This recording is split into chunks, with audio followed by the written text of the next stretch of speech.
My name is Jay Puryear. I'm the Director of Brand Development for Treyarch Studios. You don't even have to, I don't know, you could almost be blind and deaf to walk past and know that this is Black Ops. When you're developing now, how important is it to keep that integrity with the branding that you have? What is it about making sure that the game's doing what it's supposed to do and attracting new audiences as well as maintaining the fan base you already have? Sure. But how important is that branding still when you're coming through? Because you know it's Black Ops the moment you see it. I mean, look, I think for us it's extremely important to be, we're part of we're very fortunate at Treyarch to be able to work on Call of Duty, right?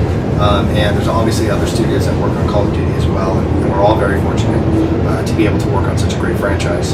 But all the studios, as they start to look at, we tell stories differently, right? And so I think that's what's really very refreshing to our audience, that we tell a story where we'll take historical events, right, and weave our fiction through that. So it's one of the trademarks for Treyarch. If you look at obviously what we did with Black Ops 1, where you went to these different locales, and it was again what you knew is what you didn't know, right? It was sort of this whole idea of this whole Black Ops universe. But for us, I think it's really about how do we add our imprint on that Call of Duty franchise, right? So I think last time we introduced different variety of game modes, right, into the multiplayer. We introduced a couple of different systems.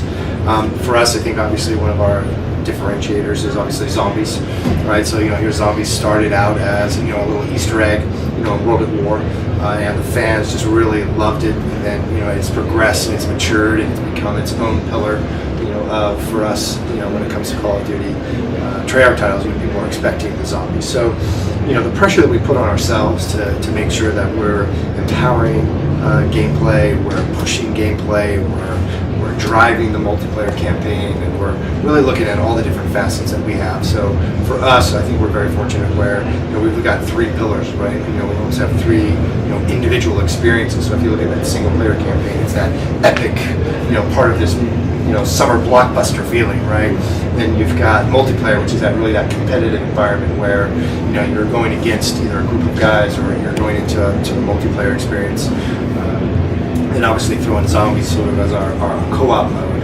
I think it really offers this real complete package, for our audience. So I think, when you start to look at these three different pillars that we have, and to your earlier point is, if we push zombies, right? So like this time we're pushing zombies, taking it from the single player executable to the multiplayer executable. So, for the first time we're gonna have 4v4 zombies, right?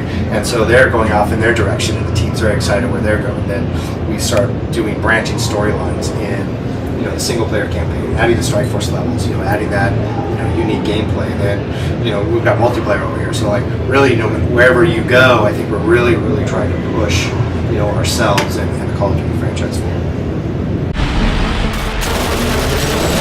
When you think of the Call of Duty franchise, it seems that the near future setting for Black Ops 2 is probably the biggest kind of change I think I can remember in Call of Duty.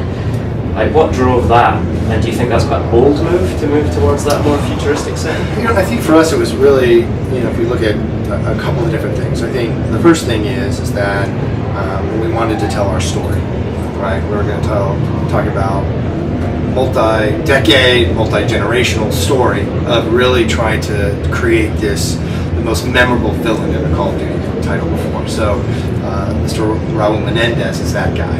And so trying to tell a story, trying to get an understanding, get in his head, doing it over a couple of years is awfully hard, from a storytelling perspective to encapsulate that. So you're going to find that he's the, collateral damage sort of the first one, right? And so as we start to look at the story that we're trying to tell, I think, you really get into the mind of this guy.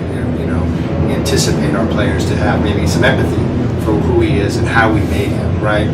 So we've got this story element going on that seems to make a lot of sense. And how do we set up the future, right? And so we've talked to a lot of experts in the field, geopolitical, technology, just looking at what's going on today, right? So if you think of what's going on today and then we project it out, 10 or 15 years, I think the immediate concern I think a lot of the fans had when they heard future was, ray guns and teleporting and all of those things that come with the future. So one of the things that we always try to look at from a Call of Duty perspective is this concept of plausible reality. What is real, right? Does it feel authentic?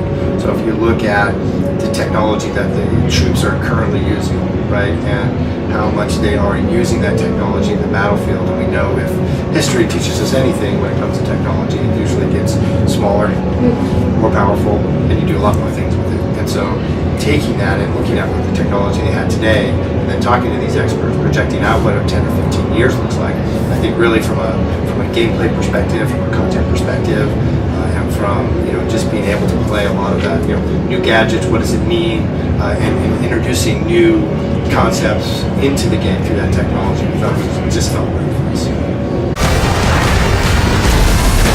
It must be quite refreshing for you guys working on the game to be able to play with that new technology and add different elements to the gameplay. So, absolutely, and I think that's look, you start giving a new material to a bunch of creative guys, right? You'll be amazed at what comes out of it, right? And I think the passion, the dedication, and just like I said earlier, the pressure that we put on ourselves, given this new material, we just can't wait for the fans to play. So there's a lot of stuff that they're going to go, oh wow, that's pretty cool, and so we're very excited to be able to start to share that with everybody now. Great. Many of the Call of Duty fans I know were totally freaked out because of the setting. How's the feedback of the community you got so far?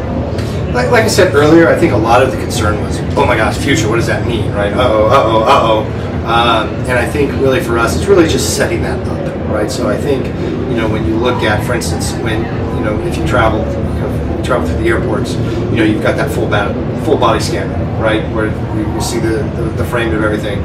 So that's real technology today. Well, as I talked about earlier, what if it gets stronger and smaller and you take that kind of technology, right, and you put that on a scope, right? Is that plausible? I think that's probably very plausible, right? So I think by us really trying to be very authentic to stuff that's happening today, I think our fans are starting to really understand, oh, okay, it's not this huge leap of the future. It's really about boots on the ground, right? It's always been about being part of that epic story. And so all of those things that I think people are going to be very familiar with from a Call of Duty, that this new setting just allows us to tell a great story and actually introduce new elements into the gameplay itself.